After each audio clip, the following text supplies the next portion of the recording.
Mulai sih dulu. Hari ini tuh Pak Kosim megang verbal, tapi verbal nggak cuma hari ini sih. Kita akan mikir ini baru verbal yang pertama. Walaupun gini, kalau kemarin udah ikut SBM, ada verbal nggak? Bagi verbal nggak ada kan? Nah itu yang kita agak aneh. SBM itu kita harus tahu kalau pola TPA itu biasanya standar sih, verbal, kemampuan verbal bisa analogi, bisa sinonim, bisa silogisme. Terus ada logika preposisi, logika kategorikal, sama lagi aritmetika atau pola gambar. Nah, tapi gue juga bingung yang pembuat soal di SBMPTN itu kadang-kadang tergantung mood sih ya. Mood gue hari ini nggak mau, tahun ini nggak ada verbal ya, tahun besok ada diagram pen. Nah, untuk mengantisipasi hal itu, kita ngajarinnya nggak berdasarkan apa yang ada di kemarin. Di tahun kemarin kita coba ngajarin TPA yang standar. Tes potensi akademik itu sendiri kan, potensi akademik itu juga ada gimana ya? Coba lo gini, kata potensi akademik artinya apa? Potensi lo untuk berkarir di bidang akademik kan? Kalau TPA lo rendah berarti ya udah lo gak usah berpotensi di akademik deh gitu. Karena gue ingat waktu, jadi kata tes TPA itu sering disalahartikan dengan tes psikotes kan? Psikotes itu tes untuk jadi psycho apa? Nah, sebenarnya gini, waktu gue SMA juga sering sih ada yang datang terus tes TPA, tes psikotes untuk anak-anak mau masuk jurusan. Ada nggak di SMA? Terus nanti hasilnya adalah lo masuk, lo cocoknya adalah jurusannya adalah teknik kelautan karena lo adalah Aquarius. Lo cocoknya kayak gitu-gitu, lo pikir, lah ini kayak main RPG gue. Bentuk kalau gitu lo terus cocoknya apa, skillnya apa gitu. Ya, I'm not psychologist, but when I'm having conversation with some psychologists, which is very good psychologist, orang dari psikologi, mereka bilang nggak juga, kita nggak bisa menilai tipikal orang dari semua tes yang hanya 1 jam atau 5 jam. Terus caranya gimana untuk tahu orang itu bakat gini-gini? Yang ngajak ngobrol lah selama seminggu, atau lo pergi camping lah sama dia selama sebulan. Lo tahu orang itu gimana? Tapi nggak mungkin loh kalau lo HRD, Astra, rekrut sekitar 2.000 orang, lo ajak camping 2.000 orang. Lo ngobrol tiap hari. Itu cara terbaik adalah ya ada, ini kan kalau lo mau tahu teman lo gimana, teman lo tuh orangnya apa? Apakah dia moody, apakah dia sebel atau orang lain? Itu ya simple, lo ajak aja dia jalan. Ketika lo ajak dia jalan, terus dia udah mulai BTS ya, tahu nggak? Nah, tes TPA di sini adalah kalau misalnya gue coba menganalisis struktur TPA, kalau psikotes jelas kata banyak orang kan, itu nggak bisa dilatih. TPA juga orang psikologi bilang nggak bisa dilatih. Tapi sebetulnya kalau misalnya potensi akademik kita lihat bahwa yang pertama adalah kemampuan verbal atau bahasa, yang kedua adalah kemampuan matematika atau numeral, dan yang ketiga adalah verbal sendiri itu kadang-kadang ada yang pakai yang lo pegang sekarang apa sinonim ya? Terus di belakangnya gue masukin sedikit tentang ini kan, kata lawan kata, antonim, padangan kata sama analogi. Sinonim,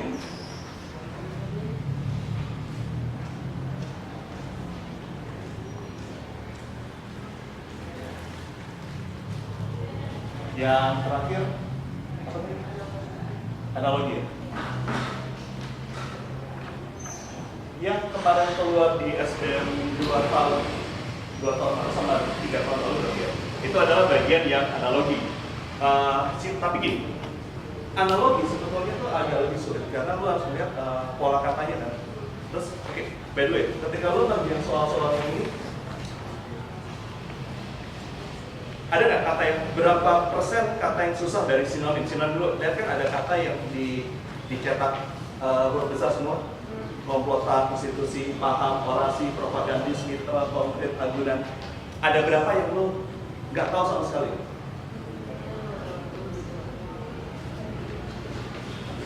Oke, kita bahas satu deh.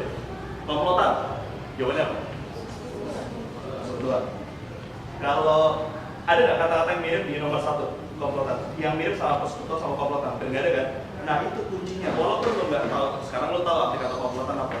Let's say you have no idea what the word is all about. Lo nggak tahu kata apa. Lo nggak tahu, tapi lo harus tebak Ketika lo tebak, lo lihat pola jawabannya, lihat yang beda sendiri yang mana. Kalau lihat dari kan coba lihat ya. Bejo pasti sama Satria dong. Nah, bisa kemungkinan itu bukan jawabannya, karena ada jawaban yang mirip. Pemberontak itu lawannya dari pejuang Satria, mungkin itu ada antonimnya. Terus persekutuan pahlawan. Tapi kalau lihat pejuang Satria pahlawan, anak katanya mirip-mirip kan? Bisa jadi itu bukan jawabannya. Berarti pilihannya tinggal pemberontak dan persekutuan. Itu total trik supaya kalau lu nggak tahu kata-katanya, lu lihat dari jawabannya dulu dan lu lakukan itu dengan cepat. Nomor 2, investasi. Investasi kan berarti kayaknya lu pernah dengar kata investasi kan? Investasi masukin ke sesuatu kotak dengan investasi adalah kalau bisa lu tebak kayaknya keluarnya dari apa sih? Keluarin job masuk dan keluar. Tiap tahun. Tiap tahun. Jadi kalau investasi kalau lihat apa coba lihat? Kalau di investasi adalah memasukkan ini mengeluarkan kan? Yang nadain sama dan mengeluarkan apa? Ya, pasang kan? Oke, coba sekarang let's say kita nggak tahu apa itu investasi, apa itu investasi. Pelepasan punya nada yang beda nggak dengan pembelian, pembagian, perubahan, penggabungan? Beda ya? Udah jelas ya pelepasan. Disparitas. Disparitas pernah dengar talent ya? Separatis. Separatis artinya apa? Tulis. Separatisme. Gue tulis kata-kata di sini.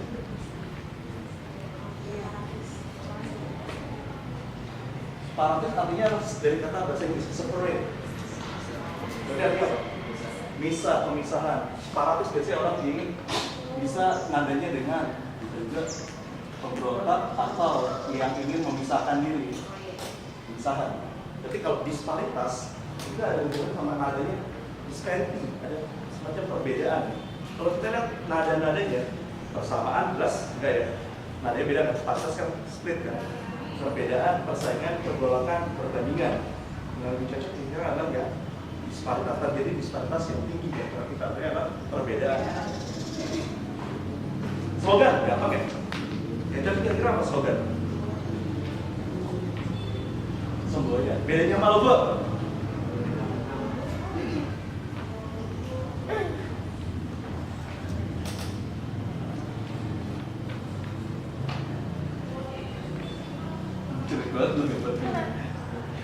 Oke, sekarang yang mana yang slogan, yang mana yang logo?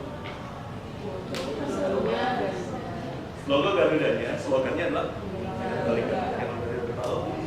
Oke, propaganda apa? Propaganda jelas ya. Itu lebih jauh dibandingkan slogan. Preman. Pasti pada milihnya adalah jagoan. Partikuler, kenapa partikuler? Apa arti kata partikuler? Partikuler biasanya dibilang sebagai swasta atau non muslim. Kalau lu pernah dengar istilah detektif partikuler, setelah detektif swasta di sini nggak ada. Di Indonesia tuh biasanya di luar juga ada detektif swasta. Jadi kalau lihat sini, preman itu sendiri dari kata bahasa Belanda sih.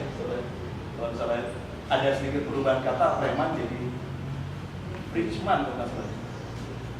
Ya, zaman Belanda itu adalah orang-orang yang bebas dan berani melawan kolonial dibilang Frenchman. Rich kan bebas kan, maaf. Dan itu ada perubahan kata besar karena mereka kesannya kayak berani. Apa lo bilang sama orang-orang koloni, terus jadi kayak berubah sekali ya kayak jagoan. That's called freeman. People tuh Frenchman. Kesan kayak preman. Oke. Partikuler, sebenarnya partikuler sama swasta itu agak sama, tapi ya ini jawabannya bisa D, bisa E sebetulnya sih. Karena kan swasta juga partikuler, berusaha sendiri. Manunggal jelas ya, simple. Manunggal tuh kayak jadi nyatu, kalau itu yang cocok apa? Bersatu ya. Nah ini susahnya, kalau ada soal-soal yang kita udah tahu di Manunggal, kayaknya rasanya adalah nyatu, tapi yang mana yang lebih tepat? Padu, baur, gabung, sekutu, satu, pilih yang agak-agak general. Jangan terlalu spesifik. Gue melihat pembuat soal tuh biasanya pilih jawaban itu yang general. Nah ini kuncinya juga. Kalau gue ngajar kurikulum Cambridge, level atau GCSE, tiap kali ujian, sekitar 6 bulan kemudian ada ujinya. SAT ada kunci, TOEFL ada kunci, SBMPTN ada. Buat yang bikin SBMPTN, lu bikin kunci, lu buka kamera. Kan gue bang. Karena gini, fair dong, kita ngerjain soal. Oke, let's say soalnya adalah matematika, fisika, kimia, udah juga. Kalau misalnya soal sejarah, bahasa Indonesia, kadang-kadang di banyak orang, oh jawabannya ini nilai ini, jawaban yang satu orang bilang ini, yang ini, terus kita nggak tahu. Ketika kita membuat soal, jawabannya mana? Nggak pernah keluarin ini, kunci. Oh dari mana bahwa penilaian lo adalah fair? Siapa tahu ada orang dimasukin, ya kan? Ya itu yang dari dulu maksud, please dong, orang-orang yang bikin soal sebelum kita terbuka, keluarin kuncinya. Dan gue sih curiga beberapa kali jangan-jangan bikin soal sebelum kita juga soalnya salah nih. Ya itu kita pikirnya positif aja. Mereka lagi malas aja. Malas itu nggak jahat. Tapi kalau minggu itu jahat. Lagi malas aja. Oke, lanjut deskripsi. Gambaran ya tuh. Atau ada yang mirip adalah pelukisan, kan itu dia mendeskripsikan kan, menggambarkan juga, tapi lebih adalah gambaran. Oke, 8 kolaborasi, yuk kerjasama, institusi. Ini mirip-mirip nih. Yang jelas bukan adalah sekolah, institut dan pengurus kan, ada lembaga dan badan. Nah, kalau ada dua kata kayak gini, badan itu kan bisa ada dua kata kan, body, badan sendiri. Atau emang badan organisasi, pilih yang nggak punya makna yang ambigu, tapi yang adalah yang lembaga. Kalau nggak ada jawaban lembaga, ya badan. Paham? Nah, yang dicoret yang mana? Agama, ilmu, pengetahuan ya. Itu cara gue ngerjain biasanya adalah yang nggak mungkin gue coret dulu. Berarti pilihannya apa? Agama, ilmu, pengetahuan itu dari keyakinan dan pemikiran kan. Jadi itu kan yang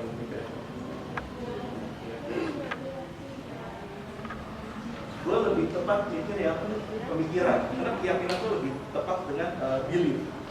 Kalau paham kan, misalnya paham kapitalisme, bisa jadi sih keyakinan tapi lebih ke pemikiran sekarang. Orasi. Oke, obat diare oral ya. Ini sering masukin deh. Tapi lebih dekat ada kata pidato ya, karena orasi itu lebih dekat pidato, tapi sebenarnya orasi itu ada dua, gue pikir yang mirip, pidato sama agitasi. Agitasi itu apa?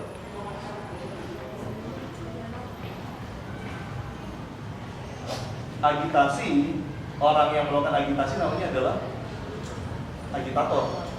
Nah, orasi di sini juga jawabannya bisa juga, tergantung yang bikin soal ya. Karena gue coba mikir gimana. Kita coba pikir, jangan nyari jawaban yang benar, karena soal-soal kayak gini sangat subjektif, tergantung yang bikin soal. Jadi pilih dua jawaban, pidato atau agitasi. Itu dua kemungkinan yang membuat soalnya bisa jadi brain.